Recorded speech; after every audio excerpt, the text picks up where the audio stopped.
No-fault eviction ban has now happened, and we have reached a new shocking and shameful record figure of individuals, families, and worst of all, children in homelessness.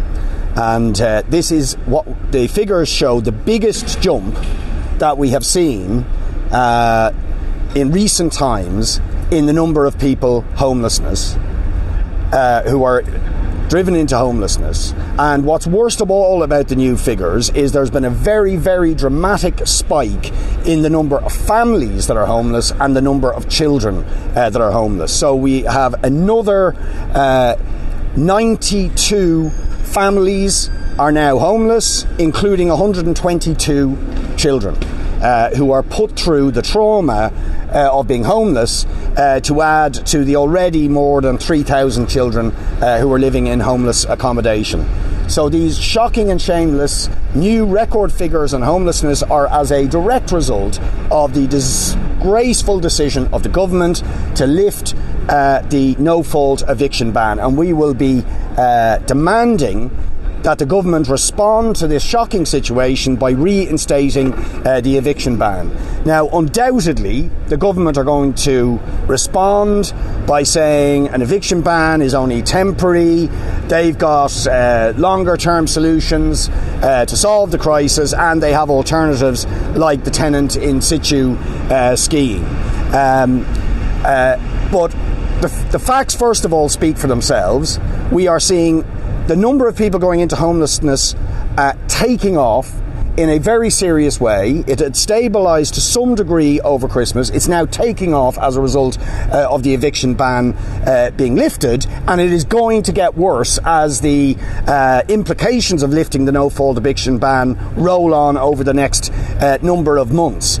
So as a very minimum, the government need to stop the flow of people, families, and most of all children going into homelessness. But also it is the case that the tenant in situ scheme clearly does not have the teeth that are necessary.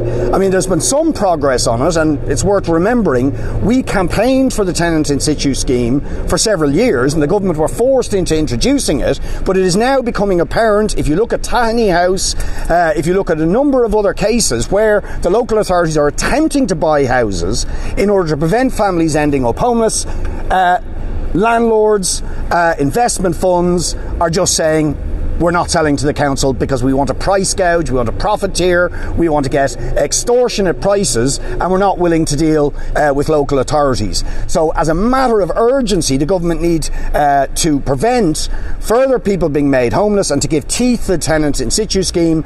They have to have a first refusal policy for the local authorities or the approved housing bodies or the tenants in situations where they're being evicted on grounds of sale.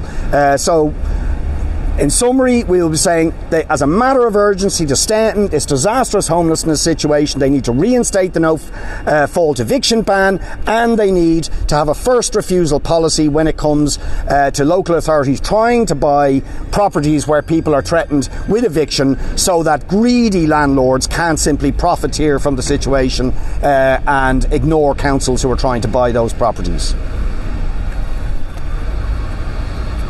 Thanks. I'm going to leave immediately afterwards if there's any questions, because I have to go back to the Climate Committee. Just tomorrow morning we'll hear from Dr. Mary O'Shea, who was commissioned by the government to review the implementation of our Termination of Pregnancy Act, which was brought in January 2019. And following, it has to be said yet again, the magnificent victory of appeal, which has utterly changed the landscape for women and girls in this country and brought us out of the dark ages. But Mary O'Shea will talk tomorrow about where the problems lie. That's what she was asked to do, to identify what is the real lived experience of women and girls, and importantly practitioners in this country. And I'm appealing particularly to Stephen Donnelly, but to all of the Cabinet, to listen carefully to her evidence as she presents it, rather than waiting for the Health Committee to come back. And the reason I'm doing that is that our bill will be voted on tomorrow night, our amendment to the Termination of Pregnancy Act, which would allow for many of the measures that she will recommend. Number one, decriminalisation. Doctors can still face a 14-year sentence under the current practice.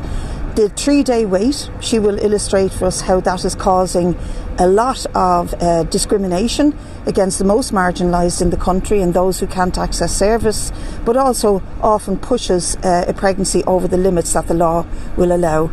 To lift the 12-week limit, which I'm going to ask her to show us how that affects women who have health and mental health issues, and also to forget what the last one was now, that's terrible, to lift the 12-week limit and to decriminalise, oh yes, the fatal fetal anomaly. This is a really important one. There's a 28-day limit under which doctors have to be able to say within 28 days this life is unviable and not compatible with life itself. That is way too restrictive, and she will illustrate that. And that's why I'm appealing today for the government ministers to listen to that debate as it happens before they vote tomorrow night on an amendment that Stephen Donnelly says is to push this down the road for another year. And in the meantime, we will see 200 plus women and girls being forced out of this country to access abortion services. I'm further calling on Fianna Fáil and Fine Gael to allow their deputies a free vote. They did this in the lead up to the Act being introduced in 2018. At the end of 2018, the 2019 Act was brought in the 1st of January, and they gave a free vote to their deputies. I'm calling on them to do likewise again.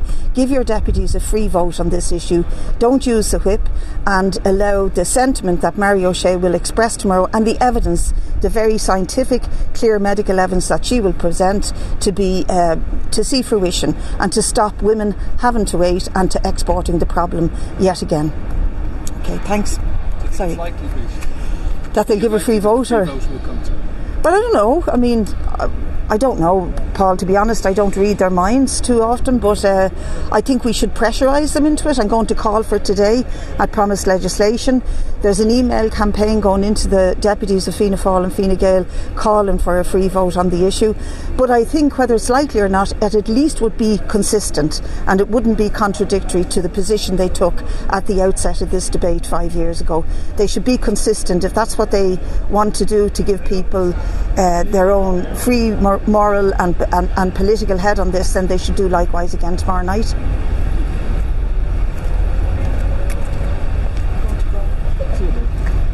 I want to bring up two issues. I want to bring up an issue relating to redundancies, and I want to bring up the issue of voluntary contributions in the schools. But first, on the redundancy issue, there's an issue that I intend to bring up with Taoiseach Leo Varadkar this afternoon in the Taoiseach questions slot.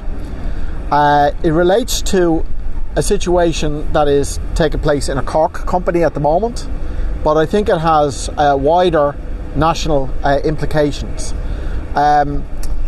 The company in question is a company that run like call centre operations, and they have an account which is the Airbnb account, and the Airbnb account is to be switched from the headquarters in Mahon in Cork to Bucharest in Romania.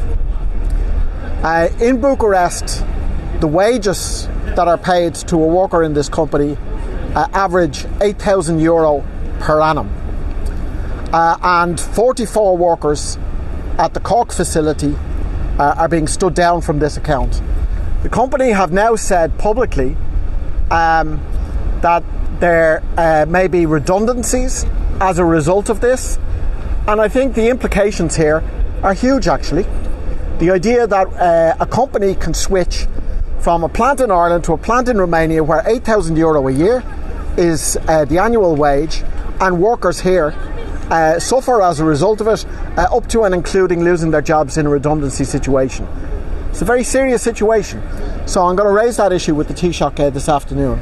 The other point I want to make is around the issue of voluntary contributions in education. We're saying that cash has to be got out of the classroom. There should be a total ban on voluntary contributions. The report that was done for the Vincent de Paul shows that these voluntary contributions are not only rampant in the schools, are more often than not clearly designated as being voluntary as opposed to anything other than that, and humiliating in some cases for children. One school which put the names of all the kids whose parents had paid the voluntary contributions on the blackboard. And of course the kids whose parents didn't were left off the list. Humiliating for kids and real hardship for parents in a cost of living crisis. More stories of parents who've had to go without food, go without buying clothes, have had to borrow money in order to pay these so-called voluntary contributions. So the cash has to be got out of the classroom. They should be totally banned. They should be replaced by increasing the capitation fee. Capitation fee was €345 per child. It was cut down to €309 per child during the austerity years. If it was to be brought back to the 2010 levels, it would need to be €422 per annum per child as a minimum. That is what now should be done. Okay? Yeah, I've been working for the last year and a half with hundreds of residents of apartments and duplexes who were affected by defects. They were all struck by the fire that happened at the kind of Sunday night in Blanchardstown. Obviously it was excellent news that nobody was injured.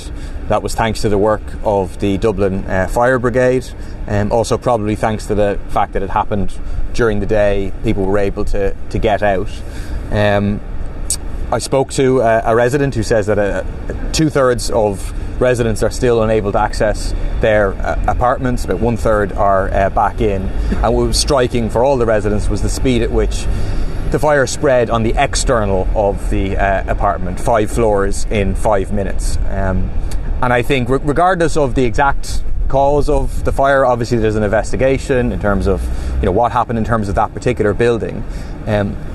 What happened in Blanchardstown underscores the urgency of action on defects in apartment and duplex buildings. It proves the fact that fires can and will happen in multi-unit developments.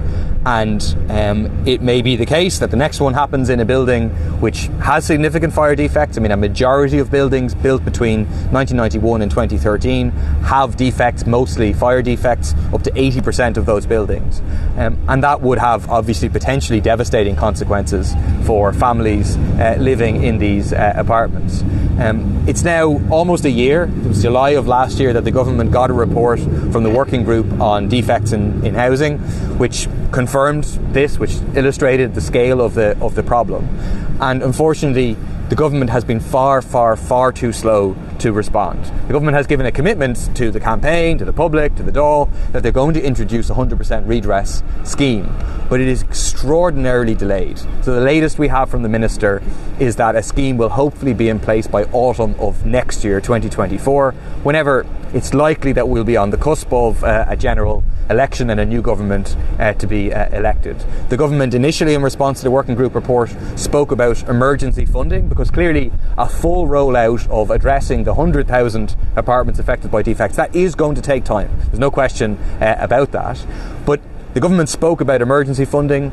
Still, there's no details about that. And I think what happened in Blanchardstown has to change the speed of delivery of the scheme. It has to mean that emergency funding is prioritised. We need to urgently look at buildings, we need to inspect them, we need to see are there serious fire defects, and then we need to prioritise them for work. Because otherwise, the truth is that we're continuing in a situation where there's defects. We now know there's defects, but the majority of people who are affected by them don't know they're living in a building with defects, and we're taking a very significant risk. And that's what Blanchardstown underlines. So I'm going to be raising in the Dáil this week the need for massively accelerated delivery of this programme of redress, and in particular the need to provide a programme of emergency funding to ensure those that are most dangerous, most in need of work, are prioritised and are done this year and as soon as possible.